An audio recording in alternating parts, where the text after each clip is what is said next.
Old age or new details. We're learning more about the Queen's death, and the finer points are helping to fill in the timeline of that sad day.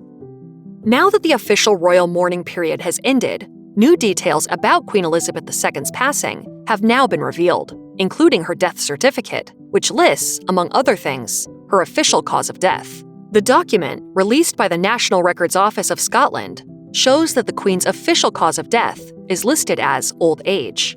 Her official time of death is listed as 3:10 p.m. on the afternoon of September 8th at Balmoral Castle, and the person listed as the official informant was the only daughter of the late monarch, Anne, the Princess Royal. The official time of death confirms that King Charles III and his sister Anne, who were both already in Scotland on official duties, were the only royal family members who saw the Queen that day before her death, as the New York Times points out. The death certificate reveals that the world learned about the Queen's death a little more than 3 hours after she passed, and that her other sons, Prince Andrew and Prince Edward, arrived at Balmoral with her grandson, Prince William, about 2 hours after. Prince Harry arrived nearly 5 hours after her passing, and about 90 minutes after the news was made public. Buckingham Palace has announced the death of Her Majesty Queen Elizabeth II. In response to this detailed information about the Queen's death being made public, countless people weighed in with their thoughts via social media. Many took notice of the fact that just as Anne was beside her mother's coffin throughout the ceremonies, she had also been by her mother's side in her last moments. One Twitter user posted, "Princess Anne, always by her mom's side, and I admire her for that." Some people on Twitter pointed out how remarkable it was to actually see a copy of the Queen's death certificate, and noted how amazing it was that beside the category titled Occupation, the job listed was simply Her Majesty the Queen. After the Queen passed away on September 8th, the United Kingdom's official 10-day mourning period began. During this time, multiple carefully choreographed ceremonies took place, the last of which being the internationally televised funeral, which concluded with a private burial service.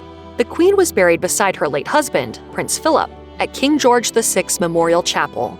After the burial, while the national mourning period came to an end, the royal family's mourning period lasted another full week. While the public was quickly informed of the place and date of the death of the Queen, those were all the details that were released at the time. And though it was public knowledge that the Queen was in ill health, her death was still shocking to many, as she had been the longest reigning monarch in British history. Before the death certificate was released, Dr. Deb Cohen-Jones told the Daily Mail that the Queen's bruised-looking hands suggested that she may have had peripheral vascular disease. She told the outlet, "It's a blood circulation disorder that causes the blood vessels outside your heart and brain to narrow, block, or spasm. It can sometimes result in heart failure and can be a sign of multi-organ failure." Other medical professionals speculated about a possible stroke or heart attack, while royal biographer Lady Colin Campbell alleged that the Queen was hiding a serious illness. But she was fortunate enough to have the lesser of the forms of bone cancer. There's no evidence, however, that this was the case, and Buckingham Palace has not commented on Campbell's allegation.